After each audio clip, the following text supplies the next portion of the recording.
இந்தியாவுக்கு அமெரிக்கா ஒருபுறம் நெருக்கடி தரும் நிலையில் மறுபுறம் சீனாவுடன் இந்தியா நெருங்கத் தொடங்கியுள்ளது. கடந்த 5 ஆண்டுகளாக இந்தியா சீனா இடையே நிறுத்தி வைக்கப்பட்டிருந்த விமான சேவைகள் அடுத்த மாதம் தொடங்கும் என்ற தகவல் வெளியாகியுள்ளது. இது தொடர்பாக இரு தரப்பிற்கும் இடையே நடைபெற்று வரும் பேச்சுவார்த்தை இறுதிக்கட்டத்தை எட்டியுள்ளது. எல்லை பிரச்சினை, அதைத் தொடர்ந்து வந்த கொரோனா ஆகியவற்றால் இரு நாடுகளும் விமான போக்குவரத்தை நிறுத்தி வைத்தன.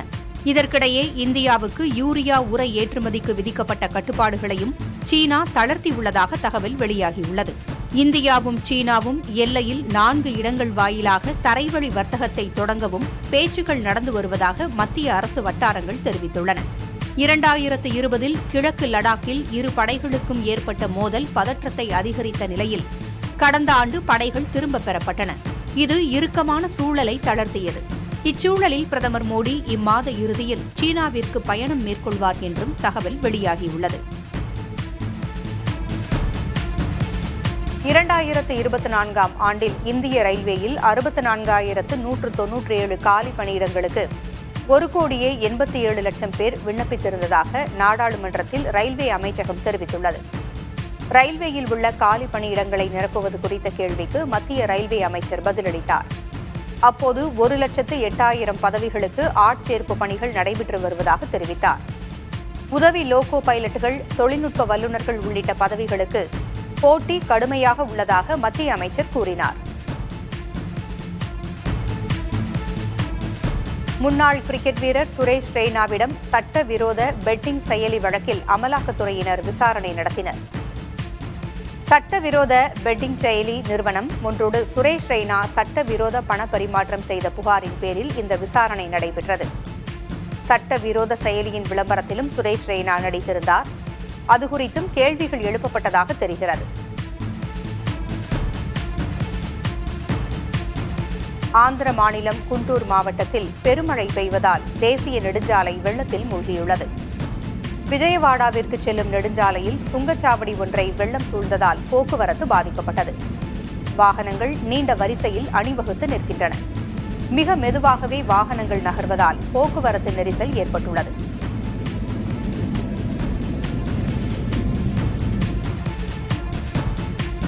சிறந்த தலைமை பண்பை கொண்டுள்ள பிரதமர் மோடி பெரிய நெருக்கடியிலிருந்து நம்மை மீட்டுள்ளார் என மறைந்த காங்கிரஸ் மூத்த தலைவரின் மகன் பாராட்டியுள்ளார். குஜராத்தின் பரூச் தொகுதி எம்பியாக 3 முறையும் ராஜ்யசபா எம்பியாக 5 முறையும் பதவி வகித்தவர் அகமது பட்டேல். காங்கிரஸில் செல்வாக்கு மிகுந்த தலைவராக விளங்கிய அகமது பட்டேல் சோனியாவின் அரசியல் ஆலோசகராகவும் இருந்தவர். அவர் 2020ஆம் ஆண்டு உயிரிழந்த நிலையில் பரூச் தொகுதியை காங்கிரஸ் ஆம் ஆத்மிக்கு விட்டுக் கொடுத்தது. இந்நிலையில் அதிருப்தியில் இருந்த அவரது மகன் ஃபைசல் மோடியை இவ்வாறு புகழ்ந்து பேசியிருக்கிறார். உடல் எடையை குறைக்க விரும்புபவர்களுக்கு இனிப்பான செய்தி வந்துள்ளது. எடை குறைப்பு மருந்தை பல நிறுவனங்கள் அறிமுகப்படுத்தி வரும் நிலையில் அவற்றின் விலை பலராலும் வாங்க முடியாத அளவிற்கு மாதத்திற்கு 30,000 ரூபாயாக உள்ளது. அது அடுத்த ஆண்டு 3,000 ரூபாய் வரை குறையக்கூடும் என்று தகவல் வெளியாகியுள்ளது. பல்வேறு நிறுவனங்கள் ஜெனரிக் எடை குறைப்பு மருந்துகளை அறிமுகப்படுத்த உள்ளதுதான் இதற்கு காரணம் என்று கூறப்படுகிறது. எடை குறைப்பு மருந்துகளால் கடந்த 4 ஆண்டுகளில் 2 கோடி பேர் உலகெங்கும் பலன் பெற்றுள்ளனர்.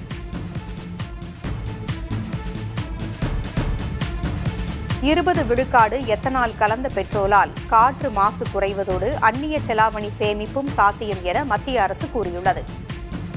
20 விழுக்காடு எத்தனால் கலந்த பெட்ரோலால் வாகனங்களுக்கு பாதிப்பு ஏற்படும், மைலேஜ் குறையும் போன்ற விமர்சனங்கள் எழுந்த நிலையில் மத்திய பெட்ரோலியம் மற்றும் இயற்கை எரிவாயு துறை விளக்கமளித்துள்ளது. இத்தகைய பெட்ரோலால் கார்பன் உமிழ்வானது 30 விழுக்காடு மேலும் குறையும் என்று குறிப்பிட்டுள்ளது. அதேபோல இத்தகைய பெட்ரோலை பயன்படுத்துவது மிகச்சிறந்த பயண அனுபவத்தை தரக்கூடியதாக இருக்கும் என்றும், மைலேஜ் குறைவு என்பது ஒரு சில வாகனங்களில் மட்டுமே நிகழக்கூடியது என்றும், அதுவும் மிக குறைந்த அளவிலேயே இருக்கும் என்றும் குறிப்பிட்டுள்ளது. கர்நாடக மாநிலத்தில் ஏடிஎம் இயந்திரத்தை உடைத்து பணத்தை திருட முயன்றவரை காவல்துறையினர் கையும் களவுமாக பிடித்தனர். அது தொடர்பான சிசிடிவி காட்சிகள் வெளியாகி பரபரப்பை ஏற்படுத்தியுள்ளன. பெல்லாரி நகரில் காவல்துறையினர் இரவு ரோந்து பணியில் ஈடுபட்டிருந்தனர். அப்போது ஏடிஎம் இயந்திரத்தை இரும்பு ராடால் ஒருவர் உடைத்துக் கொண்டிருந்தார். காவல்துறையினரை கண்டு தப்பி ஓட முயன்ற நிலையில் அவரை மடக்கி பிடித்து கைது செய்தனர்.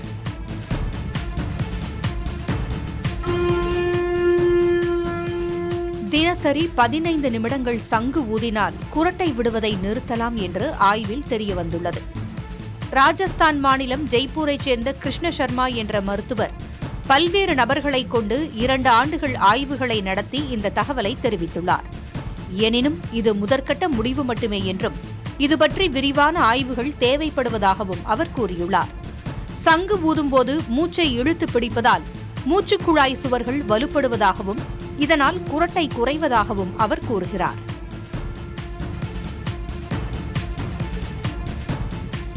உச்சநீதிமன்ற உத்தரவிற்கு எதிராக டெல்லியில் விலங்குகள் நல ஆர்வலர்கள் போராட்டம் நடத்தினர். டெல்லியில் உள்ள தெருநாய்கள் அனைத்தையும் 8 வாரங்களுக்குள் அடைக்கலம் அளிக்கும் மையங்களுக்கு மாற்றுமாறு உச்சநீதிமன்றம் உத்தரவிட்டது. இதற்கு எதிர்ப்பு தெரிவித்து இந்தியா கேட் அருகே போராட்டம் நடைபெற்றது. இதையடுத்து போராட்டம் நடத்தியவர்களை காவல்துறையினர் கைது செய்தனர். காவல்துறையினர் அத்துமீறி தங்கள் மீது தாக்கியதாக போராட்டக்காரர்கள் குற்றஞ்சாட்டினர்.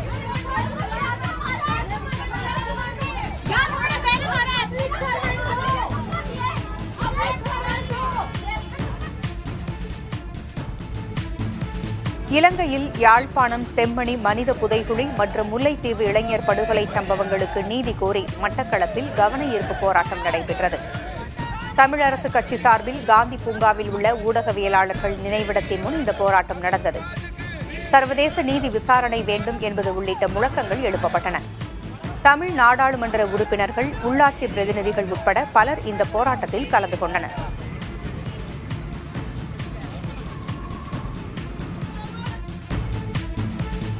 ரஷ்யாவிடம் எண்ணெய் வாங்குவதற்காக இந்தியாவிற்கு ட்ரம்ப் கூடுதலாக 25% வரி விதித்ததை பல அமெரிக்கர்கள் விரும்பவில்லை என்று ஆய்வில் தெரியவந்துள்ளது. டெமோக்ரசி இன்ஸ்டிடியூட் என்ற அமைப்பு நடத்திய இந்த ஆய்வில் பங்கேற்றவர்களில் 53% பேர் ட்ரம்பின் நடவடிக்கைக்கு எதிர்ப்பு தெரிவித்துள்ளனர். 47% பேர் ஆதரவு தெரிவித்துள்ளனர். அதிபருக்கு எதிராகவும் இந்தியாவிற்கு ஆதரவாகவும் முடிவுகள் வந்துள்ளது ஆச்சரியம் தருவதாக அந்த அமைப்பின் இயக்குநர் பேட்ரிக் பஷாம் தெரிவித்துள்ளார். உலக பொருளாதாரத்தில் இந்தியாவின் ஆதிக்கம் பெருகுவதை 64% பேர் வரவேற்றுள்ளதாகவும் ஆய்வில் தெரியவந்துள்ளது.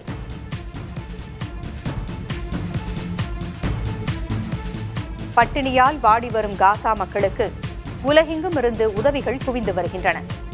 இந்தோனேஷியாவும் பசியால் வாடும் மக்களுக்கு உணவுப் பொருட்களை அனுப்பியுள்ளது. தலைநகர் ஜகார்த்தாவிலிருந்து உணவுப் பொருட்கள் போர் விமானத்தில் ஏற்றி அனுப்பப்பட்டன. இதற்கிடையே பல்வேறு நாடுகளிலிருந்து வந்த பொருட்கள் விமானத்திலிருந்து பாராசூட் மூலம் காசாவில் மக்கள் வசிக்கும் பகுதிகளில் இறக்கி விநியோகிக்கப்படுகின்றன.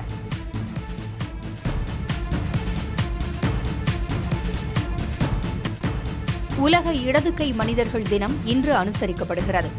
உலக மக்கள் தொகையில் இடதுகை பழக்கம் உள்ளவர்கள் 10% பேர் உள்ளதாக கருதப்படும் நிலையில் அவர்களுக்கென ஒரு தினம் கடந்த 33 ஆண்டுகளாக கடைபிடிக்கப்பட்டு வருகிறது. வலது கை பழக்கம் உள்ளவர்களே உலகெங்கும் அதிகம் உள்ள நிலையில் அவர்களுக்கு ஏற்றபடியே கார்கள், ஸ்மார்ட் போன்கள் போன்ற அனைத்து பொருட்களும் வடிவமைக்கப்பட்டுள்ளன. இதனால் இடது கை நபர்கள் பெரும் சவால்களை அன்றாடம் சந்திக்க வேண்டியுள்ளது. இதை உலகிற்கு உணர்த்தும் விதமாகவே இடது கை நபர்கள் தினம் அனுசரிக்கப்பட்டு வருகிறது. இலங்கையிலிருந்து சபரிமலைக்கு செல்வதை ஒரு புனித யாத்திரையாக அதிகாரப்பூர்வமாக அறிவிக்கப்பட்டுள்ளது. இலங்கை அமைச்சர் சுந்தரலிங்கம் பிரதீப் இந்த அறிவிப்பை வெளியிட்டுள்ளார். இது தொடர்பாக தான் அளித்த முன்மொழிவிற்கு அமைச்சரவை ஒப்புதல் அளித்ததாகவும், பௌத்த சாசன, சமய மற்றும் கலாச்சார விவகாரங்களுக்கான அமைச்சர் முன்வைத்த யோசனையின் அடிப்படையில் இந்த முடிவு எடுக்கப்பட்டுள்ளது என்றும் அவர் தெரிவித்தார்.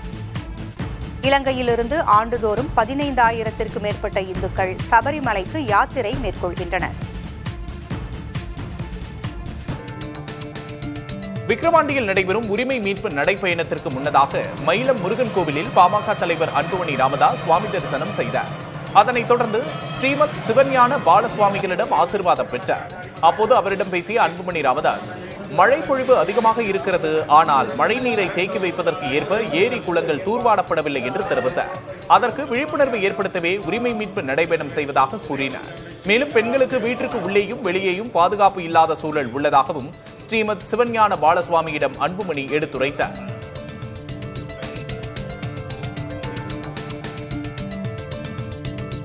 மாணவிகளை பாலியல் வன்கொடுமை செய்த வழக்கில் கராத்தே பயிற்சியாளர் கெபிராஜுக்கு 10 ஆண்டுகள் சிறை தண்டனை விதிக்கப்பட்டுள்ளது. 2021ஆம் ஆண்டு சென்னை அண்ணா நகரில் பயிற்சியின் போது தனக்கு பாலியல் தொல்லை கொடுத்ததாக மாணவி ஒருவர் கராத்தே மாஸ்டர் கெபிராஜ் மீது புகார் அளித்தார். இதில் அவர் ஜாமீனில் விடுவிக்கப்பட்டாலும் மேலும் சில மாணவிகள் கெபிராஜ் மீது தொடர்ந்து புகார் அளித்தனர். இதனையடுத்து வழக்கு சிபிசிஐடிக்கு மாற்றப்பட்டது. இதனை விசாரித்த சென்னை மகளிர் சிறப்பு நீதிமன்றம் கெபிராஜ் குற்றவாளி என்று தீர்ப்பளித்தது. தண்டனை விவரங்களை வெளியிட்ட நீதிமன்றம் கெபிராஜுக்கு 10 ஆண்டுகள் சிறை தண்டனையும் 50,000 ரூபாய் அபராதமும் விதித்து உத்தரவிட்டது.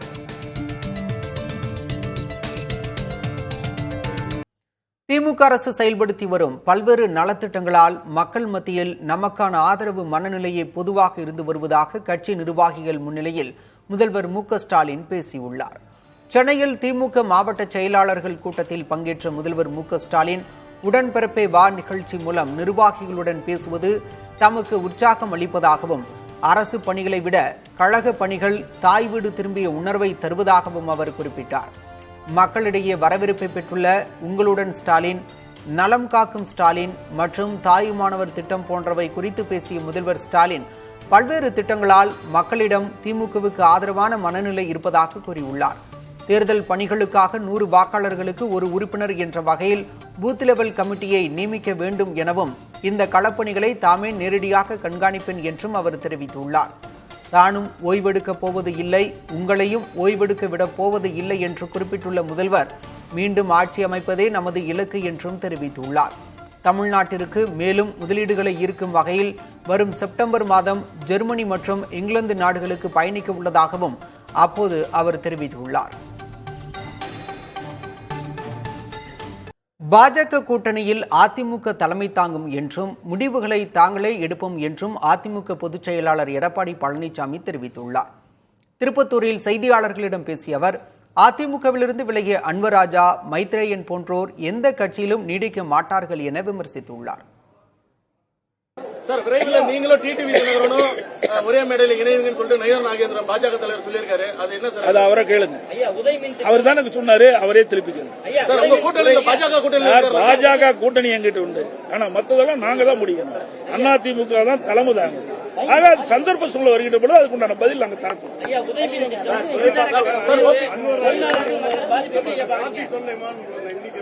அதான் சார் சொல்றீங்க. அதாவது இது சுதந்திர நாடு, ஜனநாயக நாடு. யார் வேணாலும் எந்த கட்சியில் வேணாலும் இருக்கலாம். ஆக இந்த கட்சிக்கு போக கூடாது, அந்த கட்சிக்கு போக கூடாதுன்னு யாரும் தடுக்க முடியாது. ஏன் இங்கதான் இருக்கிறாங்களா? மற்ற கட்சி எல்லாம் போகலையா? நிறைய எல்லாமே கட்சி மாறி மாறி இருக்கிறாங்க. இப்ப அன்வர் ராஜா கட்சியிலிருந்து நீக்கப்பட்டார், மீண்டும் கட்சியில் சேர்த்துன்னு மறுபடியும் போயிட்டார். அதே மாதிரி இவர் நம்ம மைத்ரேயன் கட்சியில் நீக்கப்பட்டார், பாடிச்சேத்துல பரடி போயிட்டார். ஆக இப்படிப்பட்டவர்கள்லாம் எந்த கட்சியிலுமே நிலையா இருக்க மாட்டாங்க. கூட்டணியை பொறுத்த வரைக்கும் இன்னும் 8 மாத காலம் இருக்கின்றது. 8 மாத காலத்தில் இன்னும் பல கட்சிகள் அனைத்து இந்திய அண்ணா திராவிட கூட்டணியில, அண்ணா திராவிட முன்னேற்ற பாரதிய ஜனதா கூட்டணியில எங்க கூட்டணியை தலைமையேற்று வந்து சேர்வா என்பதை தெரிவித்து நன்றி. சென்னையில் தூய்மை பணியாளர்களுடன் அரசு நடத்திய 8வது சுற்று பேச்சுவார்த்தையும் தோல்வியில் முடிந்துள்ளது. போராட்டக்காரர்களை அப்புறப்படுத்த வேண்டும் என்ற நீதிமன்ற உத்தரவை நிலைநாட்ட காவல்துறையினர் முயன்று வரும் நிலையில் போராட்டம் தொடரும் என தூய்மை பணியாளர்கள் அறிவித்திருப்பது பரபரப்பை ஏற்படுத்தியுள்ளது. சென்னையில் தூய்மை பணியை தனியார் மயப்படுத்துவதை கைவிட வேண்டும், பணி நிரந்தரம் செய்ய வேண்டும் என வலியுறுத்தி 5 மற்றும் 6வது மண்டலங்களைச் சேர்ந்த தூய்மை பணியாளர்கள் போராட்டத்தில் ஈடுபட்டுள்ளனர். ரிப்பன் மாளிகை முன்பு இரவு பகலாக வெயில் மழையை பொருட்படுத்தாமல் தொடர்ந்து 13வது நாளாக போராட்டம் நடைபெற்று வருகிறது. ஒருபுறம் பல்வேறு தரப்பினர் ஆதரவு தெரிவித்து வரும் நிலையில் மறுபுறம் அவர்களுடனான அரசின் பேச்சுவார்த்தையும் தொடர்கிறது. இதனிடையே போராட்டத்தில் ஈடுபட்டுள்ளவர்களை அப்புறப்படுத்த சென்னை உயர்நீதிமன்றம் உத்தரவிட்டுள்ள நிலையில் தூய்மை பணியாளர்களுடன் அரசு தரப்பில் 8வது சுற்று பேச்சுவார்த்தை நடத்தப்பட்டது. அமைச்சர்கள் KN நேரு, சேகர் பாபு, மேயர் பிரியா உள்ளிட்டோர் நடத்திய பேச்சுவார்த்தை தோல்வியடைந்தது. இது தொடர்பாக பேசிய போராட்ட குழுவினர் அரசு தரப்பு உறுதியான முடிவை அறிவிக்காததால் தங்கள் கோரிக்கைகள் நிறைவேறும் வரை போராட்டம் தொடரும் என அறிவித்துள்ளனர். இதனால் அந்த பகுதியில் பதற்றமான சூழல் நிலவுகிறது. இன்னைக்கு காலையில கூட தமிழக முதல்வர்கிட்ட நாங்க ஒரு வேண்டுகோள் வச்சிருந்தோம். இந்த அரசுக்கு கெட்ட பேர் ஏற்படக்கூடாது, இந்த கான்ட்ராக்ட் மூலமாக அரசுக்கு கெட்ட பேர் ஏற்படுத்த வேண்டும் என சிலர் நினைக்கிறார்கள், அதற்கு இடம் கொடுக்காதீர்கள் என்ற கடிதத்தை கொடுத்திருந்தோம். ஆன பின்பும் பேச்சுவார்த்தை அழைத்தவர்கள் கோரிக்கையை பற்றி ஒரு வார்த்தை கூட பேச மறுத்தார்கள். அவர்கள் இங்கு இருந்து எப்படி நீங்கள் கலைந்து செல்ல வேண்டும், நீங்கள் கலைந்து சென்றால் பார்க்கலாம். இதுதான் அவர் சொன்ன வார்த்தை. போராட்டம் 100% தொடருது. தமிழ்நாடு முழுக்க 2 லட்சம் தூய்மை பணியாளர் இருக்காங்க. போராட்டம் உறுதியாக தொடர்கிறது. முதல்வர் தலைமையில் தான் பேச்சுவார்த்தை நடத்தணும். எங்க கோரிக்கை ஏத்து பண்ணாதான் அடுத்து பேச்சுவார்த்தை. அப்புறப்படுத்த சொல்லியிருக்காங்க. முடிஞ்சா அப்புறப்படுத்தட்டும்.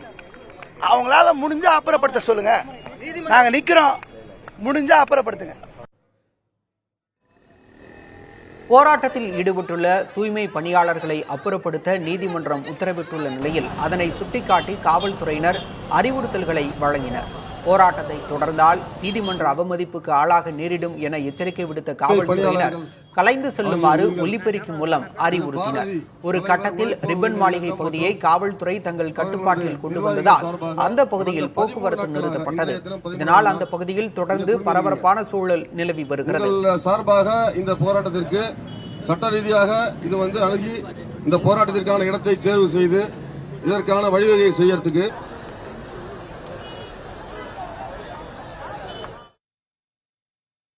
தமிழ் திரையுலகின் சூப்பர் ஸ்டார் ரஜினிகாந்த் தனது சினிமா பயணத்தில் 50 ஆண்டுகளை நிறைவு செய்கிறார். இதையொட்டி நடிகரும் எம்பியுமான கமல்ஹாசன் ரஜினிகாந்திற்கு வாழ்த்து தெரிவித்துள்ளார்.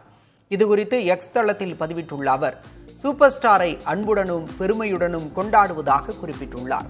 ரஜினிகாந்தின் கோல்டன் ஜூப்ளிக்கு ஏற்ப கூலி படம் உலகளாவிய வெற்றியை பெற வேண்டும் என கமல்ஹாசன் வாழ்த்தியுள்ளார். படத்தில் நடித்துள்ள திரைக்கலைஞர்களின் பெயர்களை குறிப்பிட்டும் கமல் வாழ்த்து தெரிவித்துள்ளார்.